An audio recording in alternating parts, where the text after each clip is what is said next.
I'm not convinced it ain't no acting or accident what the track emits. You strapped with gas that you ain't even practiced with. The fact is, you couldn't hit the... Welcome to 3 Count Commentaries as we discuss Monday Night Raw from February the 7th, 2022. A show that was hit and miss. You know, it was hit and miss. A lot of hits that hit good, misses that missed by a wide margin. Typical Monday Night Raw, man. Pretty big Raw. All right, so let's talk about the women first, because I think the women really did best as far as the whole show is concerned. So we started the show by talking about the Women's Elimination Chamber match. Well, this was the news that had been floating around. It was on Twitter, actually. So they didn't even wait for Raw to announce it. But the Women's Elimination Chamber match would feature Liv Morgan, Doudrop, Nikki Ash, Rhea Ripley, Bianca Belair, and a mystery opponent, which they did not even tease on this show. There was no tease whatsoever of who this mystery opponent could possibly be. A lot of names have been getting bandied about. Lacey Evans, Asuka. Lacey Evans seems to be the front runner as far as people are concerned. Is, you know, the one who's going to be coming back.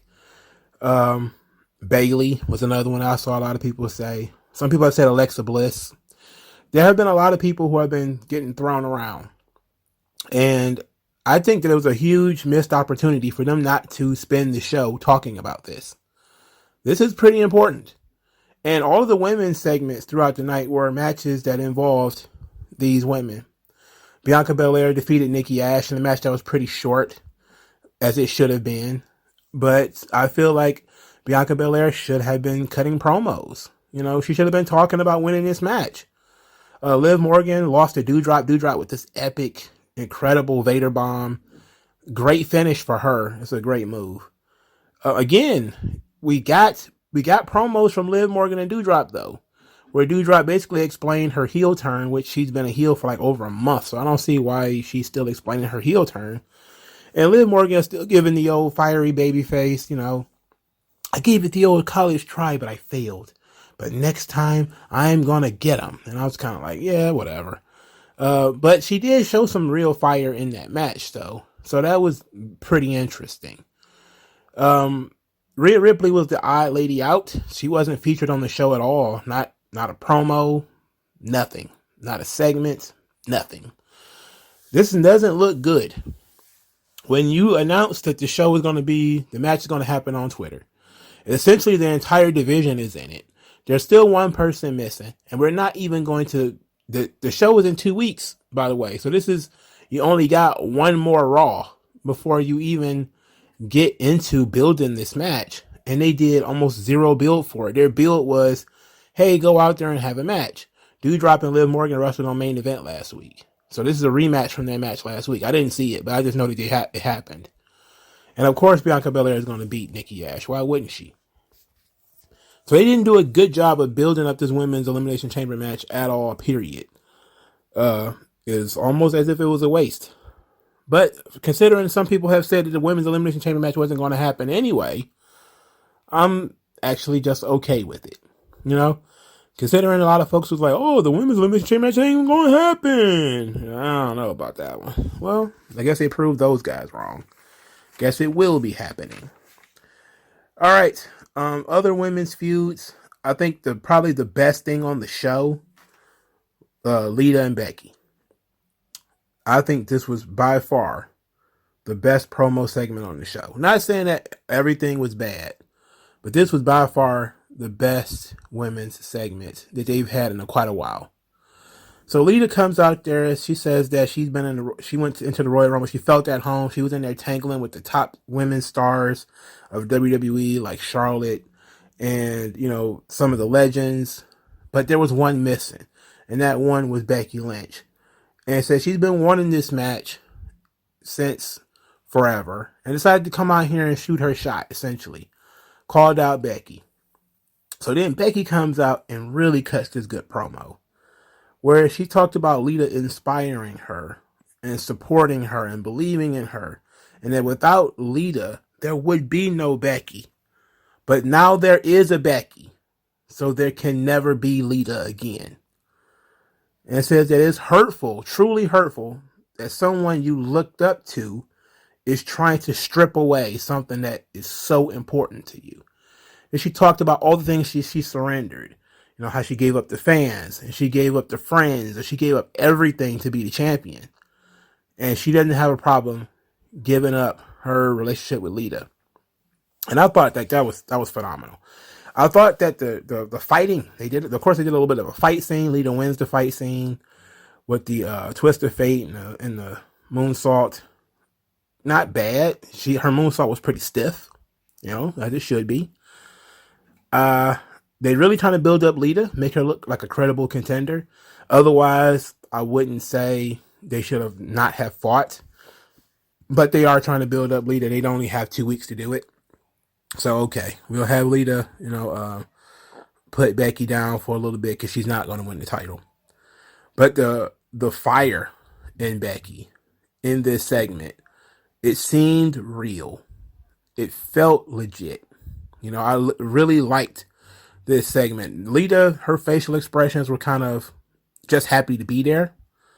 And even though she kind of said that, I used to be the problem, I have no problem being an underdog. I was just a punt, rock, dumpster diving kid. And because of all these people, they rose me up, and I'll always be here as long as the people believe in me. Kind of like God, as long as there's a believer, there's a God.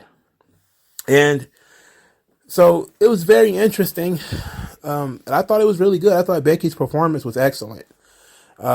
I did see a lot of people say, Becky's heel turn is such a failure. It's such a failure. People are still cheering her. They need to stop and get rid of her heel turn. Like, y'all been saying this since August. They not trying to drop. What kills me is when people are, I still hold my picadillos. I have my issues. I'm still sitting back trying to figure out, is anybody ever going to explain who cut that top rope for Finn Balor? They'll never explain it. But I don't mention it every week because it's tedious. And I think sometimes people get real tedious on things. Becky Lynch's heel turn is pretty solid by now. All right. There's going to be times when, if you're a really good heel, rather, that people are going to cheer and going to be okay with you, if you're good at it. In modern world, because everybody knows, we're just cheering because she's good at her job. So, yay. But ultimately, she's doing a really good job as a heel. And she's really gotten over, the concept of big time Bex and this paranoid championship clutching character that she has created for herself. It really means something, and it's really been some of the best stuff she's ever done. Much better than when she was the Man, if we're being honest. Because the Man just seemed really, really heavy on swagger. But sometimes you really couldn't understand what the problem with the character was, like the chip on the shoulder. The chip on the shoulder really only came out when it was wrestling Charlotte. Now she has something to talk about even when Charlotte's not around. And that's really, to me, the strong suit of the big time Bex version of Becky Lynch, is that now she has something else to talk about. She has other things to discuss and not just being anti-Charlotte, In every situation, it's going to be different because she's going to have a different reaction from everybody else. She got some pretty good heat, definitely got some heat in her feud with Bianca Belair because Bianca Belair is so well liked. She actually helped elevate Liv Morgan because Liv Morgan is so well liked. But the Charlotte feud damn near turned her babyface because everybody hates Charlotte. And the Doudrop feud was 2 heels, so that basically almost turned her babyface too. But this is another one where she's wrestling a pure babyface in Lita. Nobody really wants to see Becky Lynch beat up Lita. A lot of people want that great story that Lita comes back and, gets back on top of the division. People kind of like that story. Everybody likes except when it was Goldberg, when the guy comes out of nowhere to give the rub and also to climb the mountain one more time. People like that story. People like those Rocky Balboa type stories. And Lita is good. They're investing in their female legends too. So I'm okay with that. I just think people need to stop with the whole Becky Lynch's heel turn thing is not working. It's like, it seems to me that it's mostly their opinion, because that's not what I hear. It's not what I see. I see people booing Becky Lynch and I hear it, but some of the stuff could be crowd manipulation. But seems pretty legitimate to me. That being said, there's only one women's segment left, and that is the Alexa Bliss segments. And these things are such a pain in the ass. I'm starting to really, really hate these segments. I really am. I'm starting to dread these segments. You have to pay close attention because these changes are being done a little at a time. Obviously, her makeup is being changed a little bit. Her hairstyle is being a little bit changed. Her personality is changing a little bit, but she's also saying things that are a little bit more subtle. So apparently last week, she cried when she saw Lily. And she cried that she had to give Lily up. She had to separate from Lily, and she was able to do that. And the therapist was giving her positive motivation that she's showing progress. She was able to give Lily back without being angry.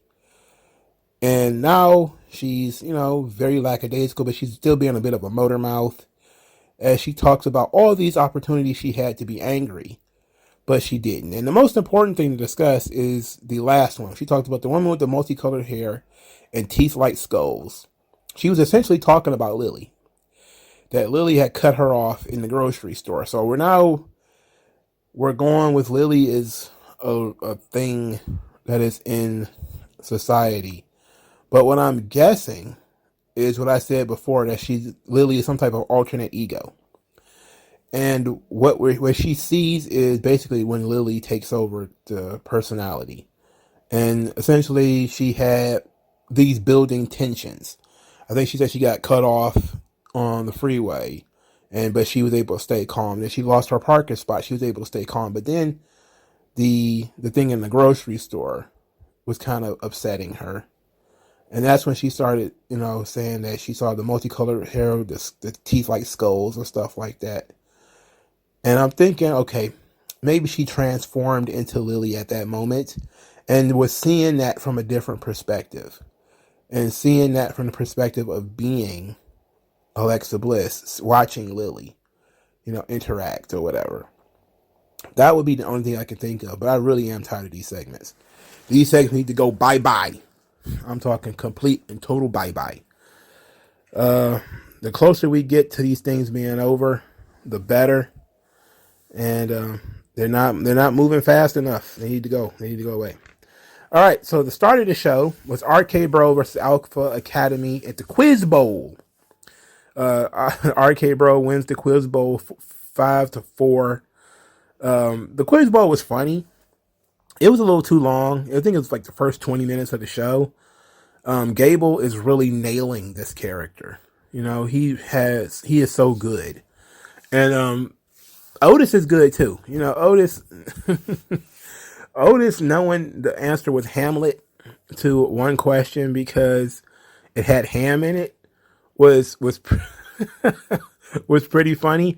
And I like how they're kind of having the Otis Gable relationship where Gable he thinks he knows everything. He's a know-it-all. So it's almost always going to be these gags where he isn't as smart as he thinks he is. So those are sort of the gags that they keep dropping on Gable as he keeps screwing up. He's the one who got the question wrong because he thought he knew better than Otis. And Otis is an idiot. He only knew Hamlet because of ham, but he at least was right, while Gable thought he was super smart and he knew everything and he was wrong. While RK Bro picked easy subjects, and they really tried their best not to botch this because they had the crowd completely behind them.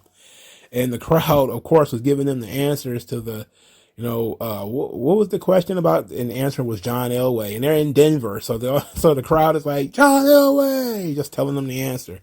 And then, of course, the final question, the winning question was, how many grams is in an ounce? And we're talking to two stoners. And I think everybody kind of got a little bit of kick out of Randy Orton, who was kind of like, hey, I know exactly how many grams is in 1 ounce. So it was a fun, stupid, fun segment. And it was silly, but Gable is really nailing this stuff, man. Gable and Riddle are really walking out of these segments looking like stars, man. You know, they looking at two guys who don't take themselves too seriously, but can be very serious. Even the after competition thing, where the buzzer kept going off and Gable kept selling the buzzer. So it was a fun thing. The Street Profits came out there to mock Alpha Academy for apparently no reason. And that led to a nothing tag team match at Alpha Academy 1 as Dawkins tried an ankle lock counter and Gable countered the ankle lock counter. So the tag team champions defeated the Street Profits in a non-title match. That was fine. Riddle was amped at the idea of being a double champion and about, just winning the tag team titles back in general. Randy told him to focus on Seth Rollins, who was his opponent for the evening. But Riddle wants to set up a RK Broga party, a toga party, to celebrate that there will be the number one contenders for the tag team championships. And that will be, I guess, next week. So they're doing more gags with RK Bro. They're just throwing shit at the wall at this point. They're just throwing shit at the wall, man. All right, so because this kind of mixes in, we have to talk about Seth Rollins and Kevin Owens. So Seth Rollins, he goes over to Kevin Owens, and he was cheering for him, saying that, hey, maybe he's going to beat Austin Theory tonight. And Kevin Owens says, okay, maybe if I beat Austin Theory, they will put me in the Elimination Chamber match. I mean, they'll have to, right? And Seth Rollins, to his credit, told him that it's probably not going to happen. It's probably not going to occur the way that you think it will. But Kevin Owens was, he was pretty sure that if he beat Austin Theory in this match, he was going to get put in the Elimination Chamber match. Well, Seth Rollins will say, well, look, I don't think so, but good luck anyway. I believe in you. And Kevin Owens was like, you believe me? Is that serious? Is that for real? And Rollins was like, oh, and started giggling as usual. Kevin Owens then goes out there and defeats Austin Theory.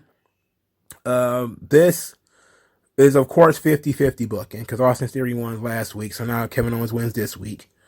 The difference being this actually did further the story, which is, the only reason why you would do something like this. So after Kevin Owens defeats Austin Theory, he goes to Sonya Deville and Adam Pearce, and he says to them, well, I won my match. Clearly, you're going to put me in an Elimination Chamber. And they was like, nope. Last week, all of those qualifying matches, well, those were final, dog. You ain't getting in there. Sonya Deville then added, because she's the Wicked Witch of WWE, that Kevin Owens might not even be at WrestleMania while he's talking about getting in the Elimination Chamber, winning the title, and main event against his best friend. And then Kevin Owens was like, wait a minute, I'm not even going to be at WrestleMania? And they didn't say anything. He just kind of rambled on about how much he loves Texas. And, how he won his first titles in Texas. His first WrestleMania was in Texas. His tattoo is basically like the shape of Texas. It's like a bull or a longhorn or something like that. How much he loves Texas. And you're going to deprive the good people of Texas of Kevin Owens? Why would you want to do that? And they just kept watching him as he kept going on about how much Texas means to him, how Texas is in his heart. And I'm just being honest, guys. I'm being forthright here. I'm being an upstanding citizen. Well, at least he was standing up. And this was, an interesting angle. I didn't like that Austin Theory lost, but it made sense, in terms of the story that they were trying to tell, based off Kevin Owens and his misguided belief that if he won that match, he was going to get put in the Elimination Chamber. And sometimes characters say things on TV and other people believe it. Like, there are a lot of people who now believe that Kevin Owens has earned the match shot in the Elimination Chamber. It's like, no, that was last week. He needed to win last week. He lost last week. So, because that factors into the Seth Rollins thing, we had to go through that. So Seth Rollins loses to Riddle via disqualification because Kevin Owens came down there and attacked Riddle. Randy Orton then ran out there to protect Riddle. Seth Rollins and Riddle was having a pretty good match. which included a buckle bomb on the barricade that looked almost exactly the same as when Finn Balor broke his shoulder. It was almost the exact same spot. Rollins did not get close enough. He threw him. Riddle reached back with his arm to try to find the barricade, and he hit it. But, he could have separated his shoulder, could have broken his elbow or something. We really need to, if he's going to do the buckle bomb, do it against the ring post. I mean, it's why you have to throw them so far and you can't control that distance because you can't fucking see. How about not doing it? I think, we had to reconsider that move at some point. But they were having a really good dust up here. And then I absolutely hate this trope. It is one of the worst tropes in WWE history. It's basically a bait and switch. You tell me that the match is going to be Seth Rollins versus Riddle. And then in the middle of that match, you throw it out for whatever reason, count out, disqualification, whatever. And then you restart the match as a different kind of match. If I want to give AEW credit for anything, it is delivering what the fuck they said it was actually going to occur. All right. I was like, oh, but you technically got Seth Rollins versus Riddle. And the tag team match was just a bonus. Fuck you. No, that's not what this is. This is, we didn't have anything planned here, so we're just going to switch the fucking match. Deliver what the fuck you promised. Right? We wanted to see Riddle wrestle Seth Rollins. I didn't want to see this tag team match. You booked the tag team match to swipe away the other match. If you'd have just booked RK Bro versus Seth Rollins and Kevin Owens, I wouldn't have had a problem with it. But because you booked Seth Rollins versus Riddle and then promoted it throughout the night, that's the fucking match I wanted to see. That's the match we should have been spending time on. Not, we're going to do 5 minutes of that and then 15 minutes of this other match that we just decided we're going to throw together at the last minute. That shit is so stupid. It's not even unpredictable. It's not like unpredictable. Anything can happen in the World Wrestling Federation. Like, you do this shit every other week. Every other week, some guy gets thrown out of a match and we have to restart it as a tag team match or a 6-man tag or something. Fuck that. Just book the fucking match that you wanted to have. There's nothing more frustrating than that shit, man. Because I was really getting into this and then they threw this shit out. Like, what the fuck was the point of this? What the fuck is the point of wrestling making these guys wrestle twice in one night? Like, your match ended in disqualification, the shit should be over. Okay, let's go find something else to do. So then they threw the shit out just to have the tag team match. Seth Rollins and Kevin Owens versus RK Bro. So despite the fact that RK Bro went out there and became the tag team champions, or the tag team No More Contenders, they didn't do it in a match. They did it in a quiz bowl. But still, they're the number one contenders, and they got beat by Seth Rollins and Kevin Owens. Now, not thrilled with this, because once again, it's WWE telling us that momentum doesn't matter. Nothing fucking matters. But at the same time, this seems to be kind of a glimpse into WrestleMania future, or at least the road future, where RK Bro is likely going to win the tag team titles and maybe defending them against Seth Rollins and Kevin Owens at WrestleMania. So maybe the breakup of RK Bro won't actually occur. It also continues the story of Randy Orton and Riddle, where Riddle was distracted, fucking around, not taking stuff seriously, and he lost, which, continues that sort of storyline.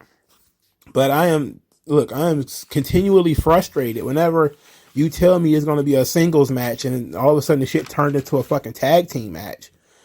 Because, we technically didn't lie because they did have a short match. It's like, fuck you. You knew you were going to turn this into a tag team match. Why not just make it a fucking tag team match? You had all the time in the world to just make it a tag team match. You could have just booked the fucking tag team match and then put it out there. If you're going to watch Raw into the third hour, you're going to watch whatever the fucking main event is anyway. So, that whole, we're going to get people, tease them with Riddle and Seth Rollins and then switch it. Fuck you. I hate that shit. I fucking hate that. That's one thing I say, AEW doesn't do that.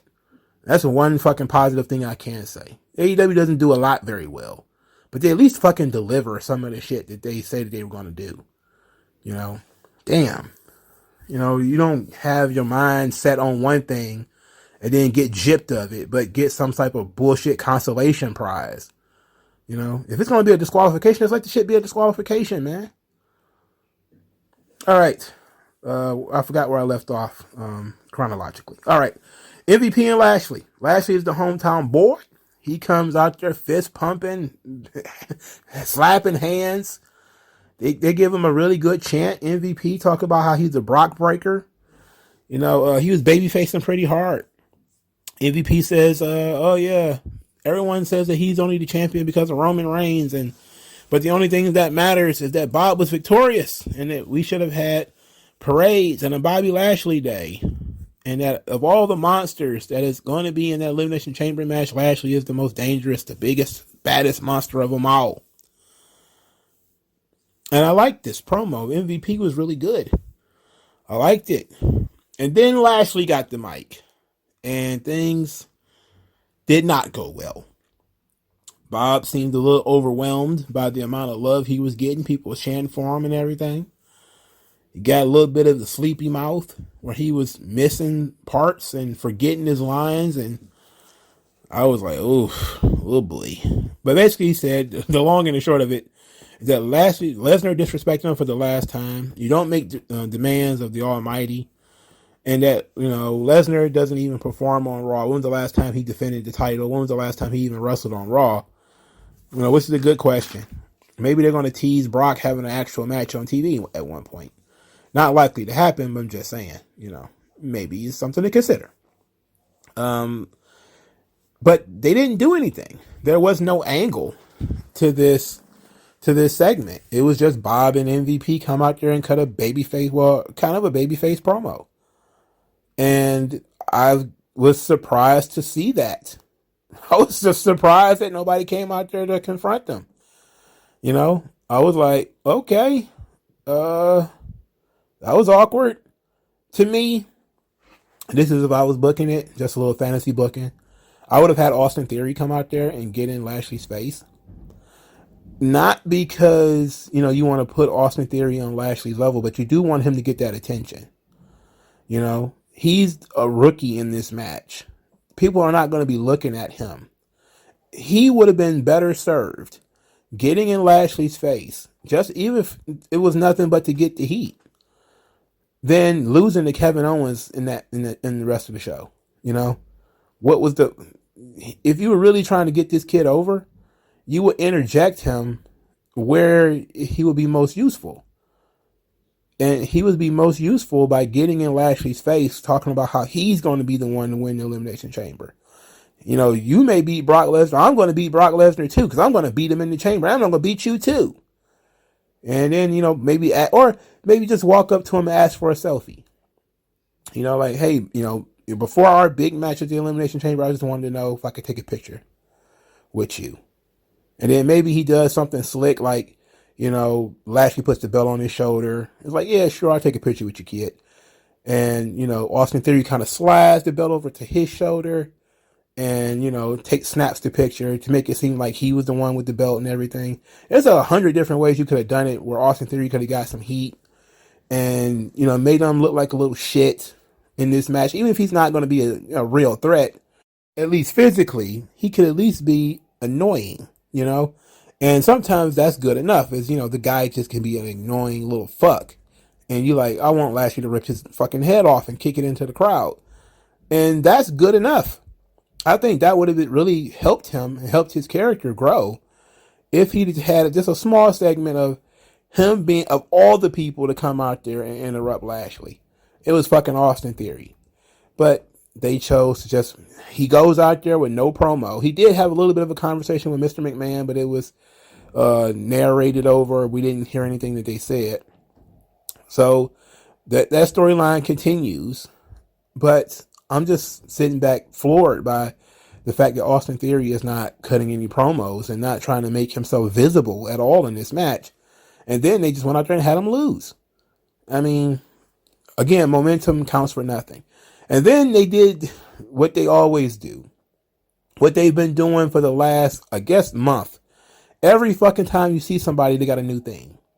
And the themes are getting shittier and cheaper and stupid and more generic and awful. This theme was God, ATL, ATL up or ATL down. I'm like, what the fuck is this? Get rid of this shit. It's not even an NXT worthy theme. Get rid of it. This thing needs to go away. You know, he could at least give him, if he was going to give him a new theme, it could have at least been his theme from the way. You know, give him his NXT theme, or at least give him the way theme from NXT. I know it's not the same character, but at least the point of it is give him something that is unique to him, something that stands out, and something that is, in time he can become synonymous with. Nobody cares about this fucking theme. It's trash. Why do they keep changing these fucking themes? What the hell is the point of doing that? You know, it's just so confusing and discombobulating.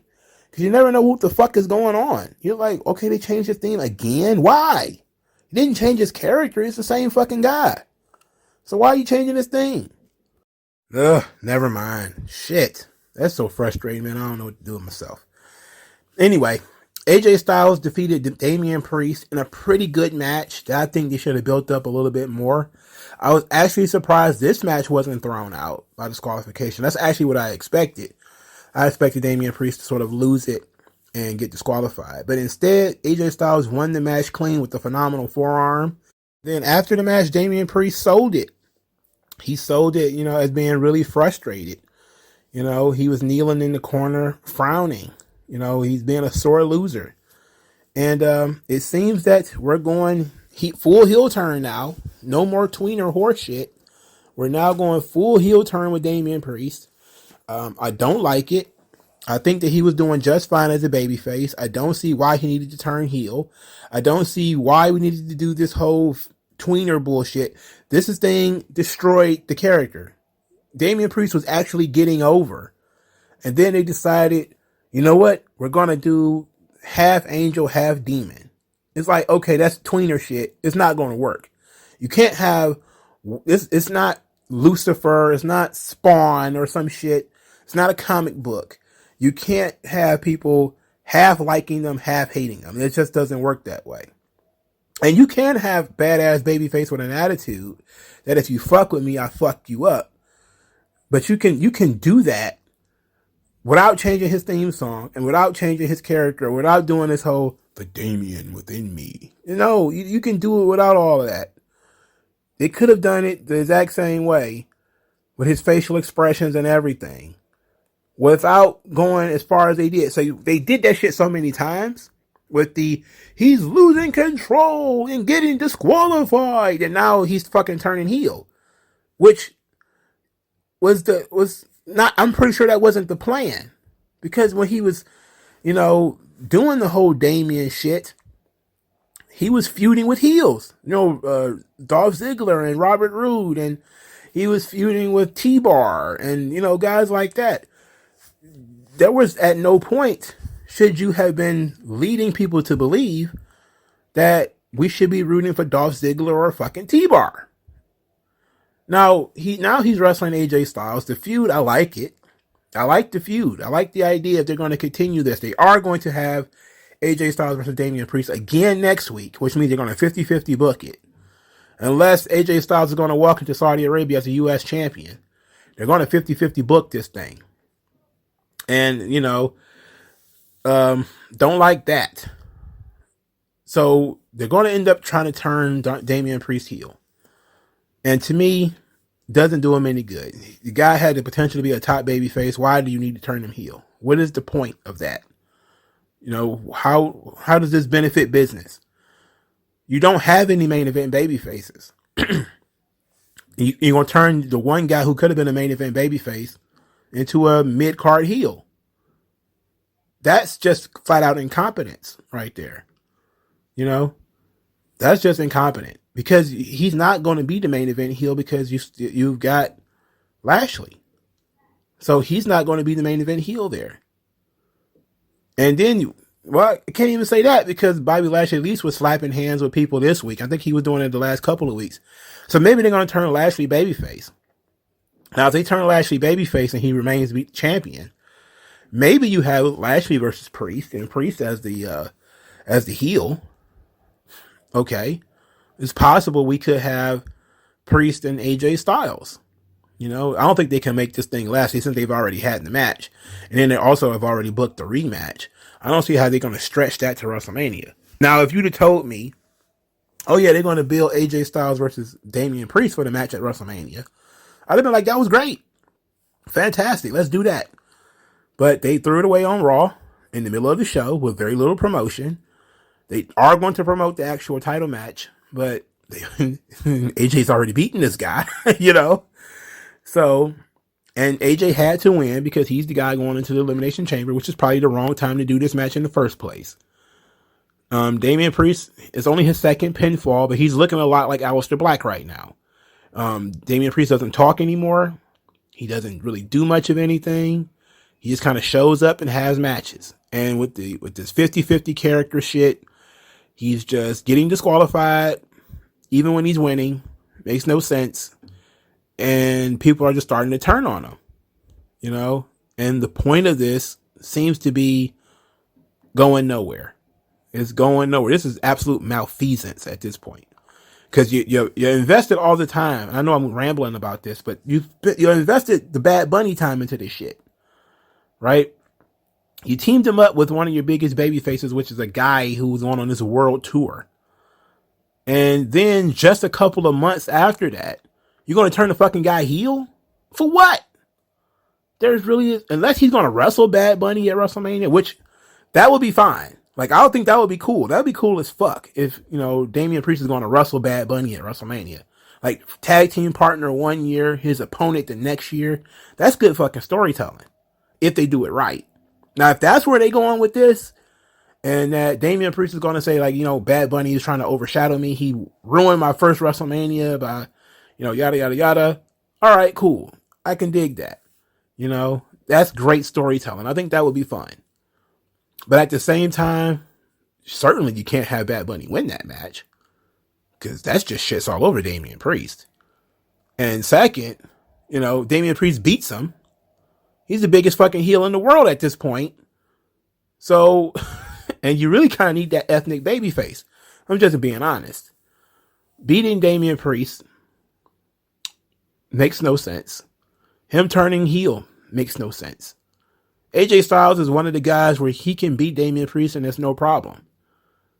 But at the same time, everything that's surrounding Damian Priest right now is not looking good. It ain't looking good. This is absolute malfeasance. Somebody need to get fired for what they're doing here. This is absolute trash. All right, so Miz TV he's hanging out with the Mysterios and bragging about how he beat up Dominic the previous week. Ray took umbrage with Miz talking about how he beat his son, talked about his underhanded tactics, and the Miz said, no, not underhanded. I did not cheat. I outsmarted you two guys. And why is it that you guys get to outsmart people and get cheered? But me, I outsmart somebody and I get booed. That's not fair. And then he says, well, you know what else is not fair? I am a 2-time Grand Slam winner, but I'm not the face of WWE 2K22. My face isn't on the posters. My face isn't on the trucks. Where's my respect? I want a little bit of respect. I'm demanding some respect. Dominic says that he wanted Miz to show Ray some respect. He got up and got in Miz's face. Miz was like, oh, you're gonna hide behind your son, huh? All right, then. Then said that, Dominic is pretty tall. Is he sure that Ray is his dad? Which led Ray to try to attack Miz, and Dominic held him back. And then Dominic shoved Miz down. And then the match took place. It was literally like 30 seconds. Maurice pulled Dominic's leg, got caught by the referee. She got tossed out. The Miz got his leg pulled by Rey Mysterio. And as he was selling that, Dominic rolled him up and pinned him. And this is where a lot of stuff happened, with me getting into a wrestling media. Because I get into them pretty regularly, but this was kind of like the thing. For starters, a lot of people really, Fightful did it. I'm pretty sure I think WrestleView, or was it WrestleZone? It was one of them. A couple of sites. They basically distilled the Miz and Rey Mysterio situation to, they're fighting over Rey Mysterio being on the cover of the game. I'm like, Miz mentioned that he was on the cover of the game, but that's not what they're fighting over. Miz didn't say, I should be on the cover of the game. You shouldn't be. That's my main bone of contention. The main bone of contention was that the Miz was being called a cheater for using underhanded but legal tactics. He faked that he got his leg pulled. There's nothing illegal about that. He was being called a cheater for not cheating. And he's saying, well, even if I did cheat, you guys cheat all the time. And people like you. The end of the overall picture was that the Miz wanted some respect. That was the overall picture of it. If you wanted to sum up this entire segment to one sentence, it's the Miz wants respect from everybody. He feels like he outsmarted Dominic Mysterio. He didn't cheat. He won clean. That's not one sentence, but if you wanted to distilling it to, they're fighting over the video game cover. That's not what they're fighting over. The Miz mentioned that as one of the many things that Rey Mysterio gets for being Rey Mysterio, for being a legend, while he's saying, I am also a legend. I should also have these things too. That's what he's saying. Not, it's over the video game cover. Who should be on the video game cover? That's not, it was just one example. And it was also a reason to show commercials for the video game, which of course they're going to do that. Of course, they 50-50 booked this Dominic Miz thing. Instead of having Miz beat Dominic again, they had Dominic beat Miz in a quick roll up. Miz literally didn't do anything. He barely sweat in this whole ordeal. The Miz is phenomenal. He's a phenomenal heel. And he can run with that. I deserve my respect. He can run with that stuff till the end of time. They did a nice little back and forth here. Miz talked about, I won the Money in the Bank. And Rey Mysterio was like, but you cheated.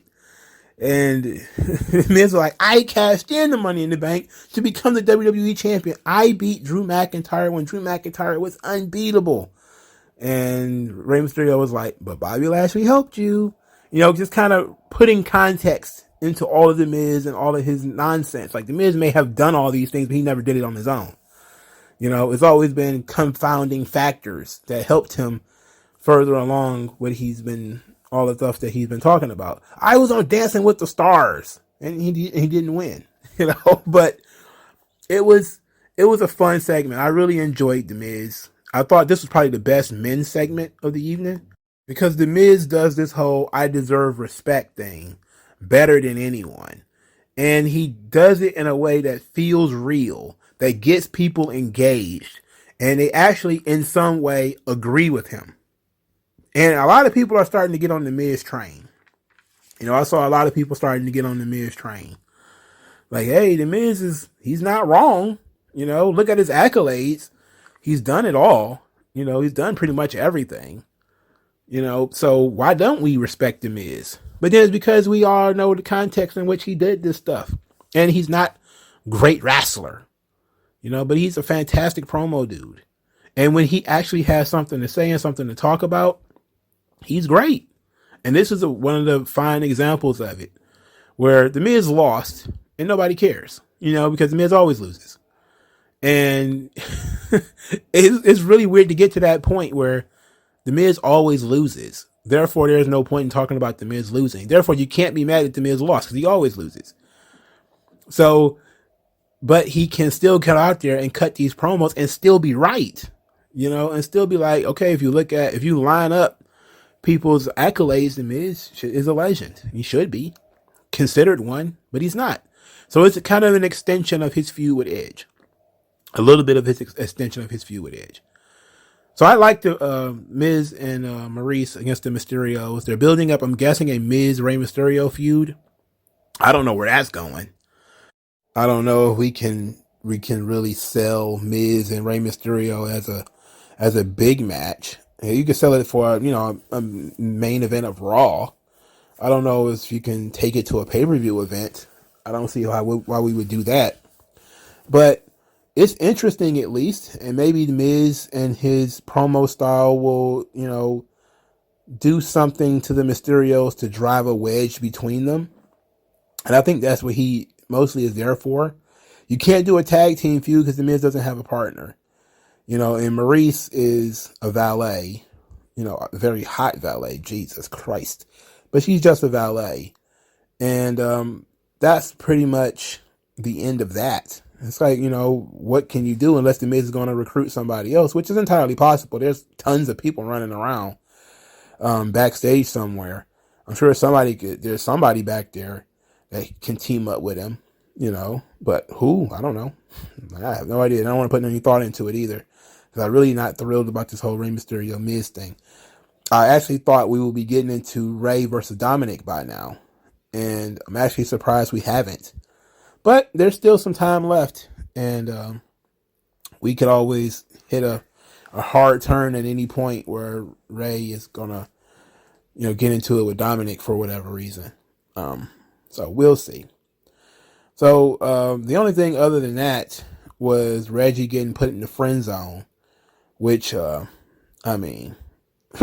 boy, by Dana Brooke and her ever melting face, Jesus. She's like Toxic Avenger sometimes because you can't tell what the hell she looks like. It's sad. But whatever. It is what it is. So when it comes to Raw, I enjoyed Damian Priest versus AJ Styles. I enjoyed the Miz in the Mysterio segment. I'm not sure where we go from here. I loved the Becky Lynch Alita segment. The Riddle and Seth Rollins, the part that was their match was pretty good. I was pretty pissed by the time when he did the disqualification and the whole tag team thing, because I was like, all right, bait and switch, fuck them. This match was only done with the purpose of swapping out the contenders and doing this fucking match. The Kevin Owens story is very interesting. They're really putting a lot of heat on that thing. I wonder if they're going to try to do a Festival of Friendship style thing, because it's really a question where it's up in the air that do you have Seth Rollins and Kevin Owens win the tag team championships going into WrestleMania, or do you have them win them at WrestleMania and maybe you save that feud for SummerSlam or something like that? So there's a lot of opportunity there. There was a lot of people missing on this Raw. Not only was Brock not there, but Rhea Ripley was not there. Finn Balor was not there. Omos is not there. There's some of the normal people were missing, like Apollo Crews wasn't there. So you have to ask the question, like, where the fuck are all these guys at? Instead of having all these, like, I don't know. I know how Raw is. They would rather have rematches 2-3 weeks in a row than actually do something new and fresh and do something different. They'd rather job out people in order to kill their momentum than, bring in a jobber to do a quick, especially if you're going to do a quick match like Miz and Dominic. Why couldn't Dominic beat a jobber in 90 seconds, rather than pinning the Miz? Like, what the fuck is the point of, whatever. But that's WWE for you. Let me know what you guys think in the comment section below. Like, share, and subscribe. I'll talk to you guys later, and peace out. Your skin tone, so why attach yourself and piggyback the wealth you didn't earn or lack yourself? I'm telling you to own up to your own success and failures. It's a reason.